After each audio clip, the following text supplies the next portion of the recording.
Aorus Z270X Gaming 8 adalah salah satu motherboard flagship yang diluncurkan Gigabyte untuk platform Intel.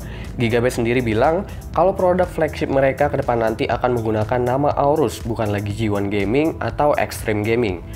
Sebagai motherboard berkelas, tentu Z270X Gaming 8 ini memiliki fitur-fitur eksklusif yang belum tentu bisa didapetin di motherboard lain, dan yang pasti harus mampu ngasih performa tuning yang lebih untuk sistem kita. Di sini gue cuma akan overview sedikit aja soal motherboard ini, karena selebihnya gue mau kasih tips gimana caranya kita bisa dengan mudah mengoverclock Intel Kaby Lake ke 5 GHz untuk harian. Untuk spek lengkapnya gue rasa lo tinggal buka di web Aorus, nanti gue taruh di deskripsi. Soalnya terlalu panjang kalau disebutin semua. Nah, ada beberapa poin yang jadi catatan gue untuk motherboard ini. Pertama, jelas build quality. Gue udah gak heran kalau build quality motherboard ini terbilang niat dan solid banget. Hampir setiap slot dilapisi armor, meskipun di slot PCI Express-nya nggak begitu ngunci kayak gini. Cuma untuk yang pakai casing, gua rasa ini bukan masalah karena masih bisa dibaut di bagian casingnya. Selanjutnya itu dari sisi storage. Kalau lo penggila storage SATA, motherboard ini nyediain banyak banget slot SATA yang ada di samping.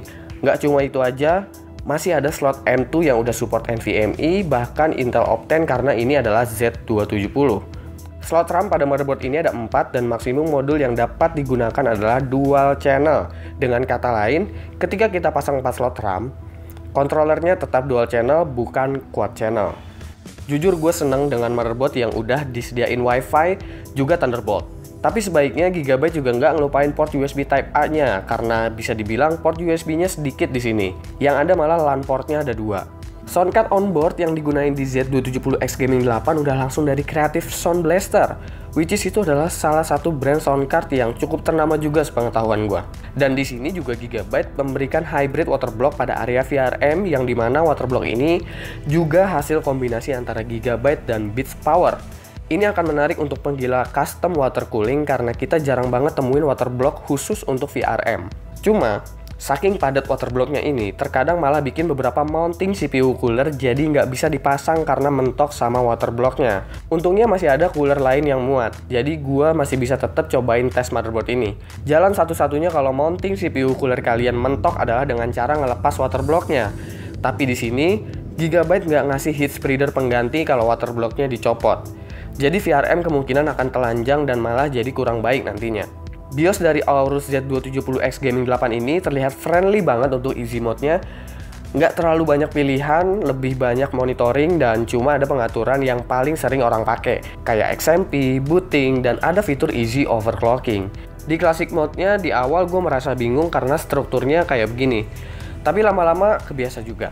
Buat yang awam kayak gue mungkin agak sedikit ngebingungin, tapi harusnya untuk yang expert dengan overclocking malah seneng dengan pengaturan yang melimpah seperti ini. Nah, untuk overclockingnya gue menggunakan Core i5 7600K dan RAM Gale Evo Potenza 2x4GB 2400 MHz. CPU ini base clocknya 3,8 GHz dan turbo 4,2 GHz. Turbo itu bukan semua core akan menjadi 4,2 GHz, tapi itu cuma satu core aja yang nanti jalan di 4,2 GHz. Dan untuk RAM, secara default DDR4 biasanya akan berjalan di 2133 MHz sebelum kita mengaktifkan XMP. Gampangnya kalian cukup enable aja XMP kalian lewat BIOS Easy Mode kayak gini juga bisa. Sesimpel itu, dan frekuensi RAM kalian langsung akan menyesuaikan dengan label yang tertera di RAM kalian nanti. Kalian juga bisa gunain easy overclocking ini. Dengan merubahnya menjadi performance, secara otomatis clock speed 7600 kalo akan berjalan di 4,3 GHz. Tapi di sini kita mau cobanya ke 5 GHz. Itu tandanya kita akan naikin lebih dari 1 GHz dari base clock si 7600K. Kita masuk ke classic mode, dan di sini yang akan kita ubah itu cuma ada 5 step aja. Nggak susah kok. Step pertama tentu ubah frekuensi CPU-nya. Frekuensi kita ubah lewat multiplier, tuh yang ada angka 38-nya. Kita ubah dari auto menjadi 50, karena base clock-nya 100 MHz dikali 50 biar jadi 5 GHz. Jangan lupa untuk disable fitur C1E pada bagian Advanced CPU Core. Step kedua, DRAM frekuensi. RAM ini labelnya 2400 MHz doang. Tapi, kita coba gas lagi biar jadi 3200 MHz. Maka dari itu, ubah bagian ini menjadi 32. Sama kayak tadi dengan base clock 100 MHz dikali 32 biar jadi 3200. Gampang kan? Lanjut. Sekarang ubah timing RAM-nya. Karena di sini yang akan digunakan adalah lebih mengarah ke timing yang stabil, jadi timing yang dipakai bisa dibilang nggak begitu ketat. Ubah timingnya ke manual, abis itu ubah standar timing ke channel A dan B. Cukup ubah standar timing aja karena gue juga nggak paham untuk atur sub timing yang banyak itu. Kita ubah menjadi 16, 18, 18, dan 36. Jangan lupa channel B-nya juga diubah dengan timing yang sama seperti tadi. Selanjutnya itu atur voltasenya. Ubah CPU V-Core menjadi 1,35 volt sampai dengan 1,375 volt. Menurut gue ini adalah range voltase maksimum yang bisa digunakan untuk hariannya Kaby Lake. Kalau CPU lo masih mengharuskan gunain voltase yang lebih tinggi untuk 5 GHz, pastiin aja coolernya bisa nahan suhu di bawah 80 derajat saat load. Nah, kalau V-Core udah, yang diubah sisanya adalah DRAM voltage. Di sini ubah DRAM voltage-nya menjadi 1,35 volt. Tenang, 1,35 volt itu masih serasa RAM 3200 MHz yang biasa kita beli kok. Karena default RAM ini cuma 1,2 volt, makanya perlu dinaikin lagi, begitu. Nah, itu semua udah beres. Tinggal save, exit, dan booting ke Windows.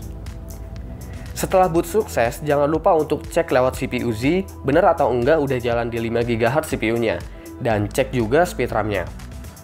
Karena di sini semua udah oke, kita lanjut ke pengujian. Gue di sini cuma ngelakuin pengujian singkat dengan Cinebench R15 biar waktunya nggak kelamaan juga. Kita juga bisa gunain AIDA 64, Prime 95, dan lain-lain software benchmark atau stress tester lainnya.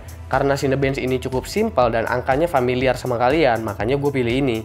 Dan seharusnya saat benchmark jalan akan ada crash kalau memang benar-benar nggak stabil. Dan kalian juga tetap perhatikan suhu pada saat benchmark berjalan, apakah terus naik atau stabil. Untuk Kaby Lake, suhu 80-an sebenarnya masih nggak apa-apa. Baru was-was kalau udah 90 ke atas. Tapi kalau bisa lebih adem ya tentunya lebih bagus. Nah, ini udah bisa lewatin Cinebench R15 multicore dengan sempurna. Iya, gue juga tahu skornya nggak sampai 800, nggak kayak Ryzen. Tapi i5 7600K ini adalah CPU dengan single core tercepat, terutama pas jalan di 5 GHz. Kita coba single core-nya nih. Nah, kalau single threaded yang jalan, suhu pun biasanya nggak sepanas tadi. Segini kemungkinan suhu CPU-nya kalau ntar dipakai main game yang heavy single threaded kayak CSGO atau GTA 5. Selesai, skornya 212 dan ini lebih cepat bahkan dari 6700K default. Biar ada perbandingan, gua kasih juga chartnya nih. Ini dia. Nah, coba komen-komen di bawah tuning harian kayak gimana yang sekarang dipakai di sistem kalian. Dan kira-kira overclock harian apa lagi yang menurut kalian menarik buat gua bahas. Karena gue bukan overclockers, gue cuma bisa kasih tips simple ini ke kalian. Ini akan kelihatan terlalu cupu sama yang udah expert di luar sana. Tapi semoga ini ada manfaatnya buat yang belum mengerti sama sekali. Oke, jangan lupa like, share, dan subscribe jika video ini bermanfaat buat kalian semua. Follow sosial media gue, itu ada di description. Gue Subki, dan seperti biasa, sampai jumpa di lain kesempatan.